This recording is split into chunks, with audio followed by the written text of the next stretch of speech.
ஆப்பிரிக்காவில் எங்களை பாராட்டினார்கள் அப்படின்னு ஒரு ஸ்லைடு போஸ்டர். ஓடுது.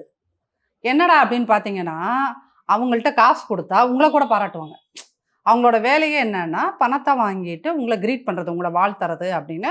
ஏன் ஒவ்வொருத்தரும் பிழைப்புக்காக ஒரு வழி வச்சிருக்காங்க இல்லையா? அந்த மாதிரி ஆப்பிரிக்கால ஒரு பகுதியில இருக்கின்ற பழங்குடி மக்கள பழங்குடி. வச்சு, அவங்க பண்றதில்ல. அவங்களும் ஒரு குரூப் பிழைக்க தெரிஞ்ச ஒரு குரூப் வச்சு என்ன பண்ணுதுன்னா, ஆ யாருக்கு எதையாவது ஒரு ப்ரமோஷன் டீம் மாதிரி வச்சுக்கோங்களேன். அந்த ப்ரமோஷன் டீம் கிட்ட ஸ்டாலினோட புகைப்படத்த குடுத்து வச்சுட்டு, எங்களை ஆப்பிரிக்கால பாராட்டுனாங்க. எதுக்கு பாராட்டுனாங்க? அப்படின்னு கேட்டிங்கன்னா, இங்க இருக்கிற பழங்குடி மக்களுக்கு இவரு செய்த நல்ல விஷயங்கள் எல்லாம் பார்த்து பாராட்டுனாங்க அப்படின்னு சொல்றாரு.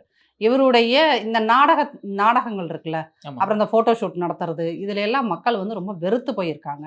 அப்புறம் இப்ப ரீசென்ட்டா வந்து இந்த கொளத்தூர்ல டான்ஸ். பாவம் அந்த வயசானவங்கள எல்லாம் விட்டு ஒரு டான்ஸ் ஆட வச்சது. இதையெல்லாம் பார்த்து மக்கள் அ ஒரு வெறுப்பு, விரக்தி என்னடா இவனுங்கள ஆட்சி செய்ய சொன்னா இந்த மாரி ட்ராமா பண்ணிட்டு இருக்காங்க.